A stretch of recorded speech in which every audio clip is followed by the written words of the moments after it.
Hello, everyone. My name is Mark, and I want to welcome you to New Cambridge School of Worship. We're going to go through courses that are involved and what all we cover in our three different bachelor degree programs. So, the first one we're going to talk about is the worship artist degree. And this would be someone who, in essence, is looking at doing a career in music as an artist, as opposed to a worship pastor or a musician that serves either an artist or a church. But this would be an artist like so many that you may know: Chris Tomlin, Israel Houghton, Matt Redman, any of your Bethel, Jesus Culture, a lot of the artists that are out there. This if that's how you see yourself, this curriculum is going to be custom tailored to help you get the practical tools you need to succeed in that career. So we start with, and you'll notice that what I've done is I've put the music focus courses listed first in these 10 different sections, um, and then alongside that, our parent organization, Global Grace Seminary, has their core curriculum that's going to be included this as well. So it'll be a well-rounded, comprehensive education in the foundations of grace and the finished work of Christ and what this we're understanding and seeing about God's grace in these days. It's really exciting and is growing and blossoming all over the world. So just to go through it, number one, we start with practical theory, and I emphasize the word practical. There's a book by Sandy Feldstein that you'll be getting that you'll need to pick up that covers all of the theory lessons that we start with in practical theory, and a lot of this will be review for you. We literally start with this is a staff, this is a quarter note. So make sure that all of those issues are covered so that you'll have the vocabulary to dialogue intelligently with other musicians, other people that you're working with.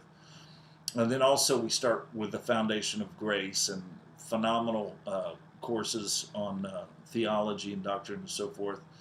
Then second, we're going to go into primary instrument and secondary instrument. Now, you're actually going to be studying this throughout the duration of your curriculum. So this is and your primary instrument would be, if you're a vocalist, it would be voice. If you're a drummer, it would be drums. If you're a keyboardist, it would be keyboards and so forth. And then also there will be a secondary instrument. Now you have two choices on your secondary instrument. We've geared it up this way because 99% of worship artists and even just worship pastors and so forth, when you look at the positions that are available or what people are engaging in from a fan perspective of people that they like to buy music from and so forth, they generally are either, as a secondary instrument, would have keyboards or guitar. So those are your two choices, and we got fantastic courses developed to get you up to speed to where you can play either keyboards or guitar at a functional level.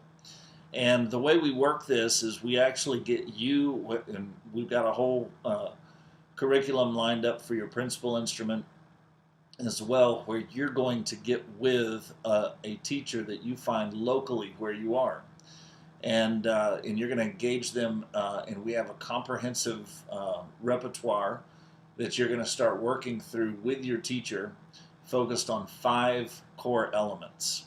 So your local teacher will help interface with us, and we'll be tracking the progress and so forth all along. Technology, we've got fantastic content on audio from the Winning in Worship series. It's a full overview of audio.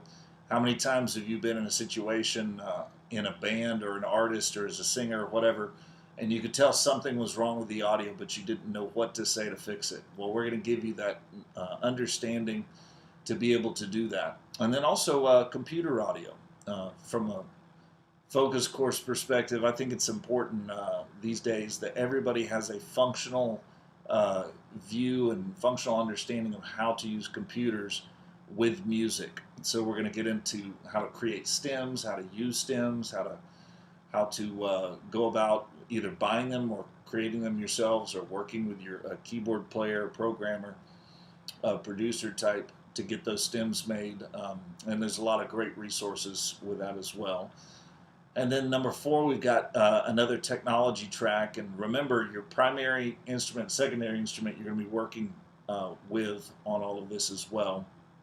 But we get into lighting and computer video and so forth, things that ultimately, there's a lot of people who have issues with a church that may have a lighting show because they haven't really considered that they might have someone come to their church that actually is into lighting, and that's how he wants to worship God. So, but modern day worship includes a lot of that stuff. If you're going to be live streaming, if you're going to be going to television, lighting is a very key element to understand the difference between a well-lit stage and so forth for all of those things together.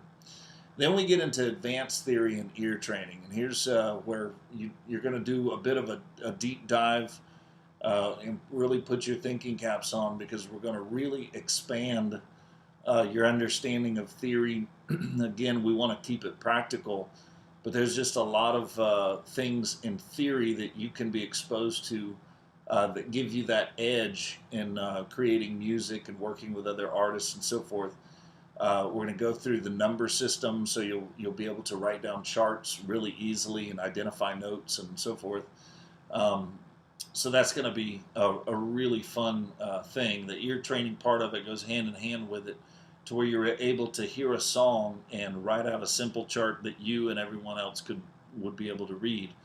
And we're going to go into the chords of that as well as the number system.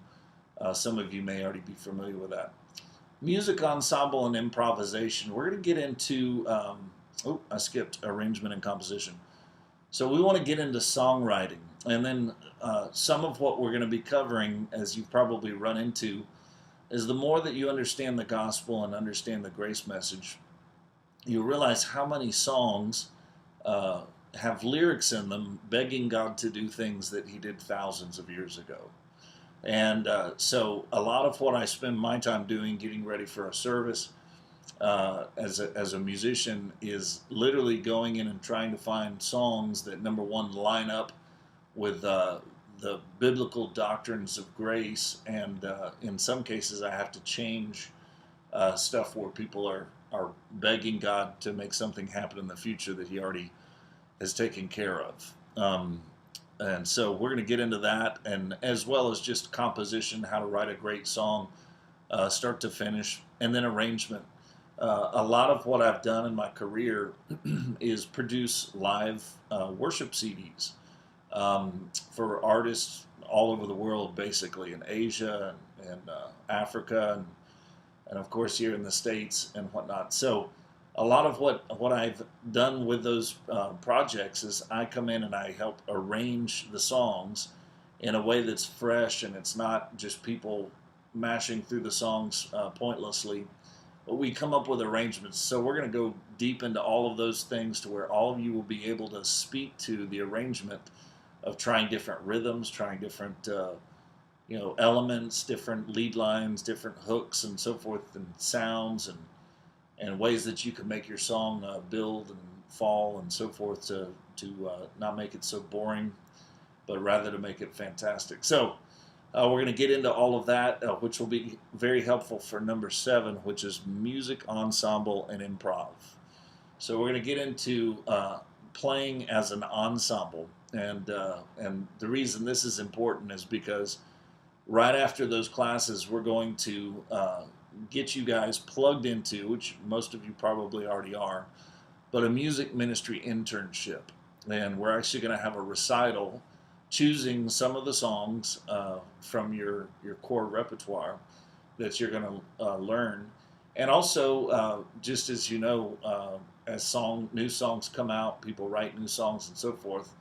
Through the years, that core group of songs will morph and will change, and we'll be adding new stuff and kind of dropping off some stuff that we feel like we should move on from. But you're going to do a recital. Now, don't get nervous. You don't have to fly to Houston and with your whole worship team. We're actually going to have you video that and record it.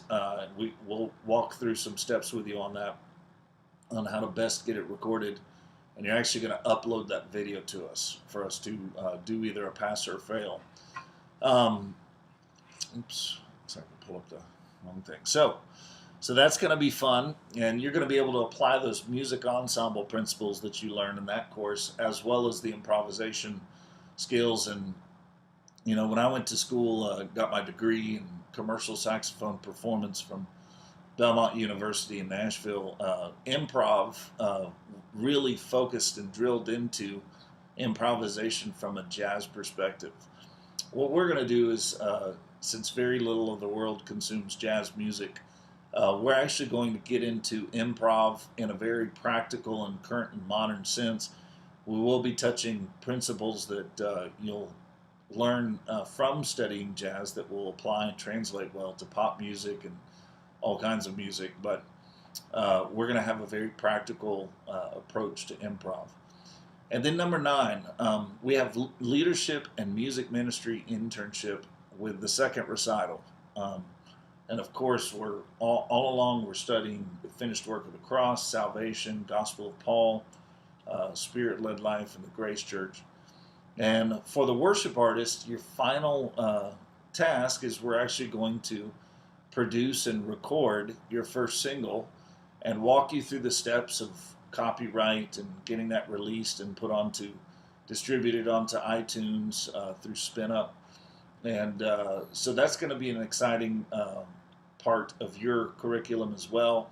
Maybe some of you guys have already recorded. Maybe some of you want to do a whole album, and we'll work towards that on a case-by-case basis. But to me, it makes sense, if you're going to have a practical and comprehensive education in being a worship artist, that you would actually graduate being an artist instead of just knowing a bunch of information about it. So that's the Bachelor of Arts for a worship artist. Now, you'll notice that a few things change when we talk about a worship pastor. And primarily is when we look down here in number 9, Pastoral Leadership, as opposed to just our leadership course. But it's a pastoral leadership course that's focused on pastoring a music team. And also, you have your thesis development and lecture, where we're going to have you prepare your thesis and present that as your final step in your Bachelor of Arts. So, all right, and then finally, we've got a worship musician track. And as we can see in this curriculum, the things that are different would be, we're going to have music director leadership. Now, if you've ever heard the term MD, this guy's the MD at this church and so forth, we want to equip you to be able to be the MD or the music director of wherever you get plugged into. And I think this is very key, because the more people that have the capability of running a rehearsal, putting together putting together arrangements, and deploying stems and so forth, the better. And you're going to have a lot of tools to take into your church setting as a worship musician, and also you'll be well equipped to tour with worship artists. These worship musicians aren't merely relegated for church service. There's tours that are looking for musicians. They're looking for people who are qualified and can come in and be an MD or just be a player. Okay, so that's going to be fantastic. If you want more information on this, you can always contact us and go to the website and shoot us an email or something. And we look forward to answering all of your questions. We're excited about this curriculum that we've developed, and hope that it's a real game changer in your life. And we really want to see people anointed and called to do this, equipped, trained, and deployed. So, from New Cambridge School of Worship, this is Mark Townsend saying thanks for checking us out. All right.